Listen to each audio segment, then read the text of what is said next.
2025-এ তো বলিউডে কান্তারা, দুরান্দার এবং সাইয়ারার মতন বক্স অফিস কাঁপানোর মতন হিট সিনেমা আসতে শুরু হোগা। 2026-এর প্রথম বড় ধামাকা আসতে চলেছে শাহরুখ খানের কিং, সালমান খানের ব্যাটেল অফ ক্লান এবং ইয়াশের টক্সিক সহ 2026-এ পুরো বছর ধরে। তাহলে চলুন জেনে আসা যাক। প্রথমে আসি ঠুম্বার 2 নিয়ে, যা নিয়ে দর্শকরা তো অধিক আগ্রহে বসে আছে। হরর জর্নার মুভির প্রথম সিকুয়েলের পর দ্বিতীয় সিকুয়েলের এত বেশি যে তার প্রথম পার্টের বাজেট 5 কোটি এবং দ্বিতীয় বাজেট দাঁড়িয়েছে ভাইরে ভাই 150 কোটি রুপি।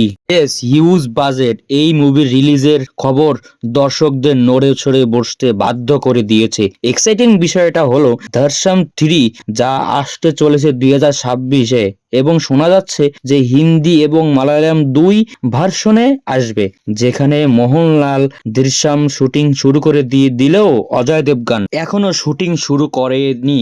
এদিকে কেজিএফ এর পর লম্বা একটা ব্রেকের পর ভক্তদের অপেক্ষার ঘোর কাটিয়ে টক্সিক নিয়ে পর্দায় ফিরেছি ইয়াশ, যে মুভি নিয়ে অলরেডি হাইপ শুরু হয়ে গিয়েছে। তার রিসেন্টলি ফার্স্ট লুক নজর কেড়েছে সবার, বোঝাই যাচ্ছে সিনেমাতে অনেক টক্সিক ছড়াবে। কিন্তু ইয়াশ থেকে মনে পড়লো 2026-এ কিন্তু আসতে চলেছে আর এক বিগ বাজেটের মুভি রামায়ণ। আর ট্রেসার এবং থ্রিলার এর পর থেকে বেশ হইচই ফেলে দিয়েছে এই মুভি নিয়ে। হবেই না কেন বস, 4000 কোটি রুপি বাজেটের রয়েছে ইন্ডাস্ট্রিজ এবং এক ঝাঁক কাস্টিং। রণবীর কাপুর, ইয়াশ, সাই পল্লবী, সানি দেওল, বিবেক, রাকুল এবং শোনা যাচ্ছে 40টি ভাষায় মুক্তি পাবে এই মুখ। সো হাইপ তো একটু বেশি তো হবেই। তো পুরো 26 সাল জুড়ে অ্যাকশনে ভরপুর থাকবে। তো গাইস, কেমন লাগলো ভিডিওটি ভালো লাগলে লাইক, কমেন্ট, শেয়ার এবং সাবস্ক্রাইব করে পাশে থাকুন।